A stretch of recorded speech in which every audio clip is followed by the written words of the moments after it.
8,000 meters in altitude. The captain said we're going down and I can feel my ears popping. Why do I feel this in my ears that I can't feel on a regular basis? Let's see what's going on. Most of you have heard about something called air pressure, otherwise known as atmospheric pressure. First, what is air? Air is a gas comprised of lots of molecules filling up the space around us and even within us. More precisely, scientists have found that air is composed of molecules such as nitrogen, dioxygen, argon, and other molecules such as carbon dioxide and methane. What is pressure? Pressure is how much force these molecules exert on a certain area. Among other things, the air constantly puts pressure on us. The mass of 1 meter cubed of dry air at a standard temperature and standard pressure is about 1.29 kilograms. That's the equivalent of about 2 iPads. If you were at sea level, as there are more than 11 kilometers of air at that level, thousands of iPads would be putting pressure on you. That should feel really heavy, but we don't feel that on a regular basis. Why?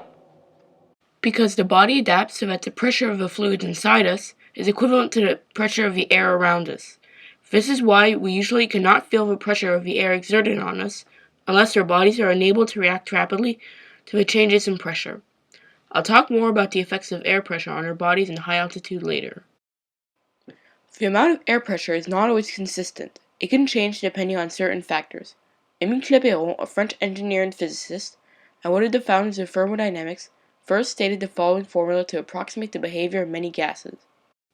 PV equals nRT, where P is the pressure of a gas, V is the volume of a gas, N is the amount of substance of a gas, R is the gas constant, T is the absolute temperature of a gas. We can apply this formula to determine how air pressure may change. For purposes of this video, let's put aside the gas constant R and keep V, the volume of a gas, constant as well. Air pressure, P, can thus change depending on two major factors: the amount of air in a certain space and the absolute temperature of the air in that space. Let's look at the combination of these two factors and the effects on air pressure by looking at the changes in the absolute temperature of the air in an enclosed space. Here, we'll use a balloon to show you what happens. I put this balloon over a bottle with a larger volume than the balloon itself. I'm doing this so you can see the effects of temperature better on the balloon. Now I'll put it inside the freezer and see what happens when I take it out.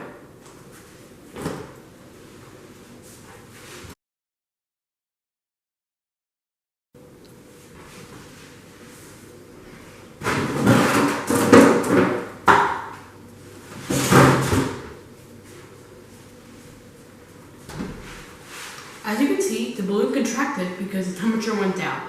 The pressure of the air inside the balloon decreased. The opposite effect should occur when gases become hotter.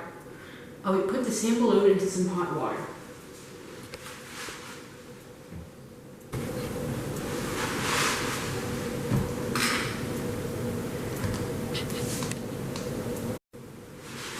We see that the balloon expands with the air inside it.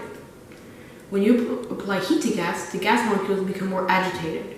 When molecules are more agitated in an enclosed space, the pressure inside goes up inside that space. Let's now look at how we can see similar effects on air pressure on a grander scale. When you go up in altitude, in other words, when you go from sea level to the top of some geographical feature like a hill or a mountain, imagine this. This is all the air above you. This is sea level. This is some hill. Here's a person standing at sea level. If that person goes up this hill, the amount of air pressing down on him or her gets smaller as that person goes higher up. This means that we don't have all this air pushing on us at higher altitude than at lower altitude. Since the amount is less at higher altitude, the air pressure is also less at that altitude. Now let's look at the effects of air pressure at higher altitudes. Let's put aside the effects of weather and humidity on air pressure, and let's just talk in terms of clear skies and dry air. You would think that it's hotter as you go up in higher altitudes because you're closer to the sun, right? Mount Everest is 8,848 meters high, but this distance is only a small fraction of the 150 billion meters that separate us from the sun. 8 kilometers is nothing in space. There's still plenty of space for the air molecules to spread out. There aren't as many air molecules at high altitude, so there is less air pressure around us. As the air spreads out, the temperature of the air feels cooler. Of course, being at high altitudes doesn't prevent you from getting a terrible sunburn, though, so put on your sunscreen and sunglasses up there. I traveled to Everest Base Camp in Nepal to see at what temperature did water boil at higher altitudes. As you know, water boils at 100 degrees Celsius at sea level. These are my results.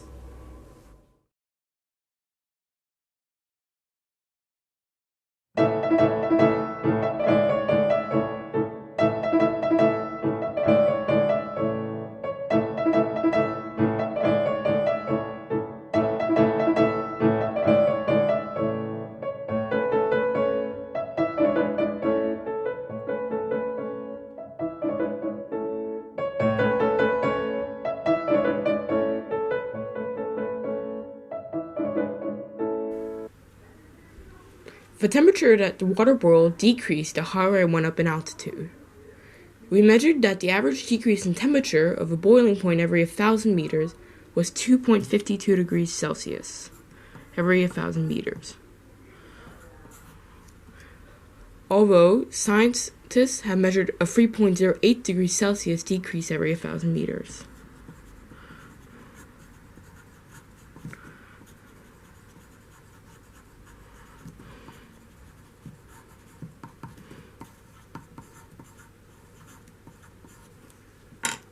Why does the boiling point decrease as we go up in altitude? In a vacuum, water is in a gaseous state, as there is no air pressure to keep the water molecules together. But at sea level, water is in a liquid or solid state under 100 degrees, as all the air pressure is holding these molecules in place. Less air pressure makes the water molecules spread apart more easily at lower temperatures. As the water molecules spread apart, it becomes a vapor. Water boils at about 73 degrees Celsius on the summit of Everest. This decrease in temperature of a boiling point of water is why you cannot cook food at high altitude in the same way you can at sea level, and you often need to cook with a pressure cooker. This is why you cannot cook food properly at higher altitude. They require a higher boiling point. I was told not to eat meat at higher altitude as it would not have the required energy to kill off the bacteria inside that food. But wait a minute, you said at Gorkshep, the boiling point was slightly higher than at Lulbuche, which was around 200 meters below in altitude from Gorkshep. Good catch. Actually, the cooking in Gorkshep didn't use pure water inside his pot. He had me measure the boiling point when he was cooking noodles in his pot. The salt and noodles in the water had also had an effect on the temperature at which the water boiled, and the effects on air pressure on the surface of that soup. As you can see, low air pressure affects how water boils at higher altitudes. So can you imagine what would happen to us at higher altitudes? Low air pressure affects us too. First, remember at the beginning of this video, I talked about how we can feel air pressure when we go up in altitude, particularly in your ears. This is because of very sudden changes of air pressure that our body cannot adapt to fast enough. There are fluids and some air in our lungs and also in our ears. The air in your ears is particularly trapped inside your ears. When you go up in altitude, the pressure in your ears is higher than the outside air, so the air inside your ears pushes against your eardrum. Eventually, the air is released outside the ear. In other words, your ears pop to equalize the pressure inside the ear and outside the ear. The opposite occurs when you're going down in altitude. The pressure in your ears is lower than the outside air, so this time it's the air outside your ears pushing against your eardrums. Often, you try to increase or decrease the pressure inside your ear to equilibrate the amount of pressure outside and inside your ears by closing your nostrils and forcibly blowing the air outside your ears. A more serious way you can feel the effects of air pressure in altitude is an illness called altitude sickness. Altitude sickness is really painful and can be deadly. You feel tired, you can't sleep, or you nearly fall asleep all the time. You don't want to eat, you have headaches. And in severe cases, you can have nausea and or diarrhea. Ultimately, you can even die. Again, this is why it's important to spend as much time at each level of altitude so your body can acclimatize to it. So remember, in an enclosed space, less air means less air pressure. If you increase the temperature of air, the air pressure increases. But if the air is placed to spread out, such as in high altitudes, the air actually cools. So why should we care about all of this? Air pressure is necessary for survival and other life on Earth. Air pressure helps us to breathe, to replenish our fluids, to do everyday tasks such as boiling water and cooking. Thank you, air pressure! Your to repeat landing, please keep your seatbelts fastened for the wheel to put your seat back in your prime position. Open in front of your radio lock and provided. Thank you. This plane is landing. See you next time. Bye!